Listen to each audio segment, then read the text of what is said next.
For 23 years now, the international auto industry has kicked off the new year with a high-profile highlight, the North American International Auto Show in Detroit, Michigan. But 2 years ago, at the height of the economic crisis, many car makers skipped the event, leaving much of the Cobo Center looking half deserted. But for 2011, the industry is back.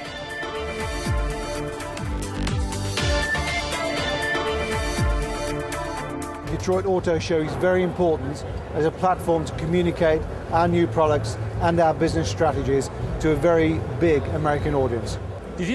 Audi spokesman Manfred Seewenig says Detroit will always be a big event because it gets the year started. While Porsche's Wolfgang Dürheimer calls the Detroit Motor Show the season opening event. He says it shows what the new year will bring because all the manufacturers have their products under one roof. Mercedes' Joachim Schmidt says the Detroit Motor Show is a logical way to start the year. The American car market has recovered in the last year, and Mercedes is confident it will grow some more this year. Detroit is really back on the international stage here, and all of the companies are back here with force now. Mercedes got started with an exclusive event the evening before the auto show opened, with a concert by the California pop singer and songwriter Colby Kayet. A fitting way to present the brand new Mercedes C-Class. Joachim Schmidt says the new C-Class is significantly changed. It has a new exterior, as well as a very comfortable, very luxurious interior. Plus, Mercedes offers the car with many technical features and improved motors, which he says adds up to a whole new C-Class.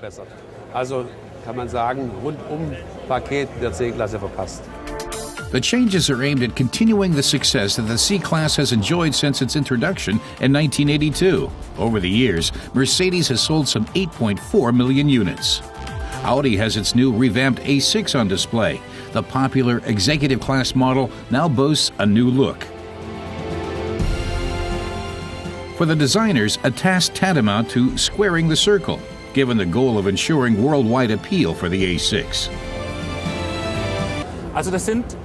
Audi's Manfred Seewenig says European countries naturally form the core market for luxury sedans like the A6, but the American market, where Audi chose to present this car, is also very important, as is China, where the car will also be built and is already very successful.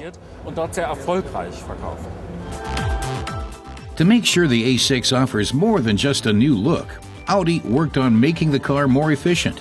It is lighter than its predecessor and comes with contouring that is sportier and more dynamic. American car makers are, of course, also present in force. Ford has not only the biggest exhibition space, but also pulled out all the stops for a press conference that looked more like a pop concert.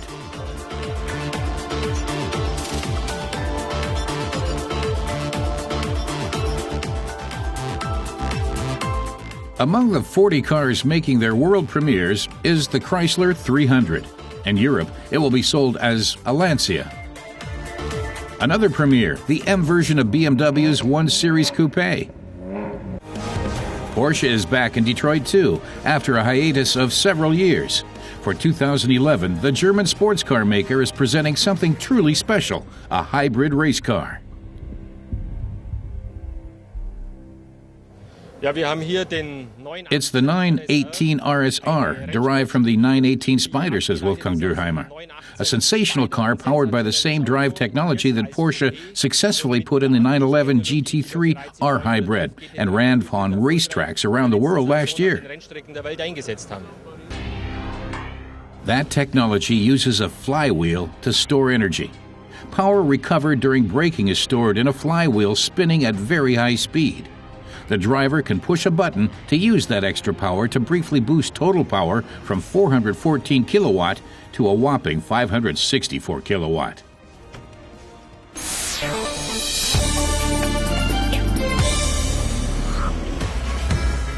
Fall 2009 saw the launch of the 5th generation of a veritable veteran of the car world, the VW Polo. And it continues to set standards in the super mini segment. We decided to put the popular Volkswagen through its paces. Car tester Emanuel Schaefer likes the VW Polo's 105 horsepower, although it does need a lot more fuel. An average of 8 liters for 100 kilometers is relatively high for such a small car. Appearance-wise, the latest version makes a dynamic impression, with the rear lights borrowed from the new VW design.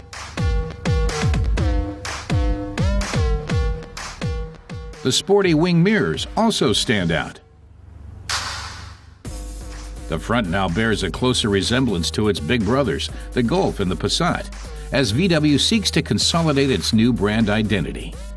The interior of the Highline trim version boasts high-caliber workmanship and materials. The 7-speed dual-clutch gearbox was recently introduced for 3 engine types. It enables automatic gear changes without an interruption of the torque performance.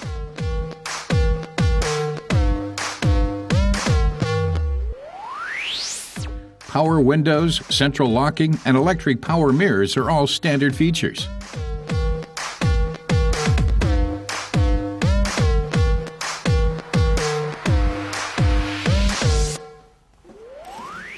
The optionally available panoramic glass roof can be opened and closed with ease.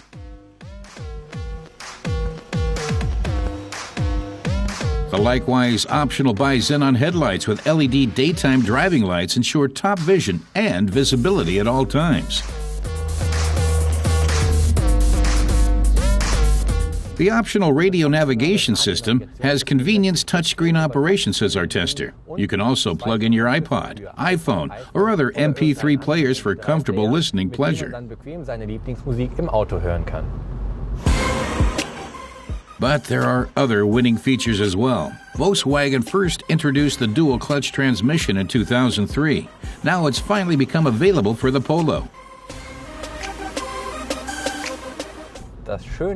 What Emanuel Schaefer likes about DCT is that you don't need to shift yourself, but if you then step on it, it takes a bit longer for the kickdown to happen, for the car to shift down a gear in order to accelerate better. The Polo's sporty suspension makes it a joy to drive. The car zips from 0 to 100 kilometers an hour in 9.7 seconds and has a top speed of 190.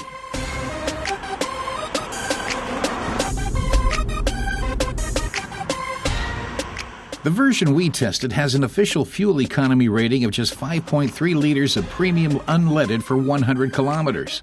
That's only possible at snail's pace, we found. Our sportier test run delivered a figure of some 50% more. The cargo encompasses 280 liters. With the rear bench down, capacity increases to 952 liters. Quite impressive for a small car.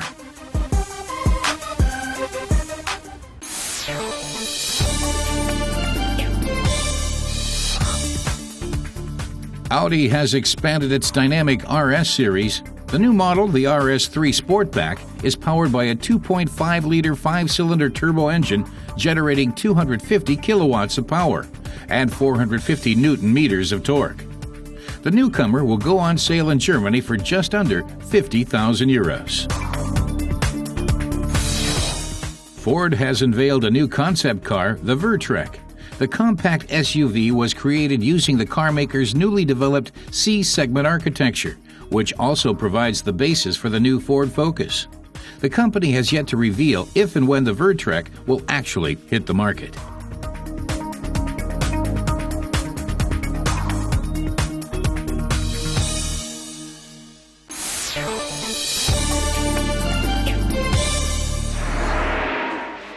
A trip back in time to 1950.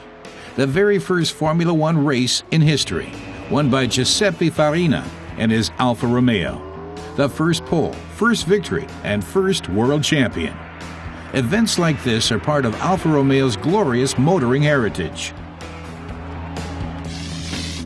In 2010, the Italian car maker marked its centennial and wasn't alone in the celebrations. Its fans, past and present, share a passion that is transplanted back into the cars themselves. But you won't find any of Alfa's current speed machines here.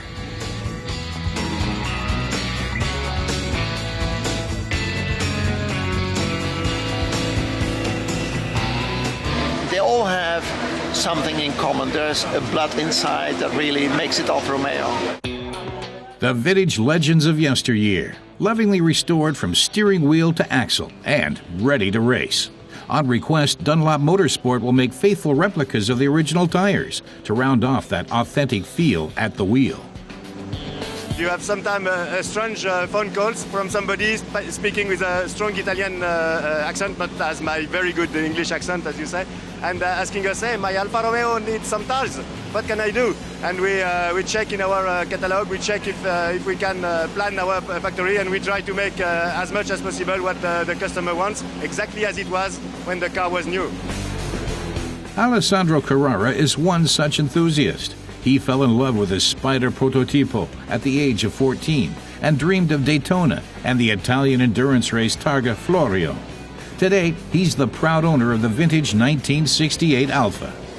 At the Goodwood Festival of Speed, he gets to mix with some really big names.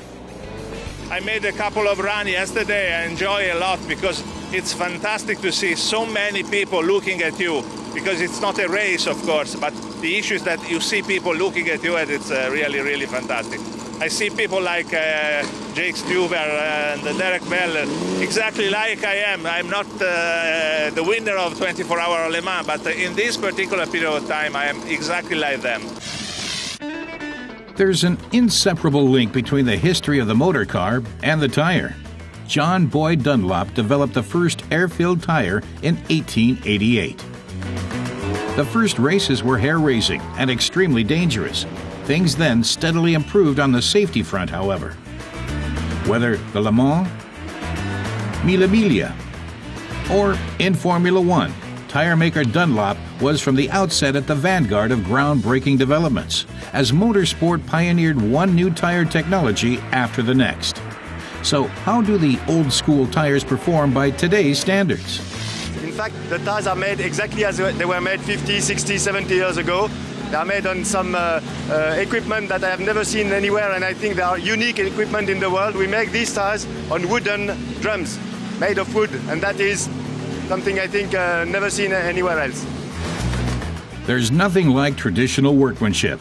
Drivers likewise need a delicate touch, and the resultant performance is linked to the wheel suspension, size, and form, as Bugatti lover Jonathan Boating explains.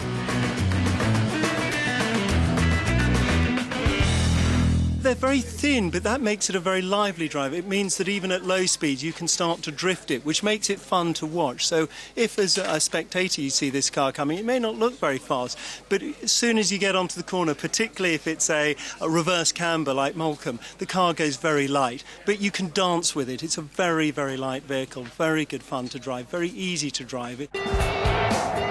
As the engine roars and you glide across the track, put the pedal to the metal and give a free rein to your enthusiasm. Classic and authentic, from the steering wheel to the tires on the wheels.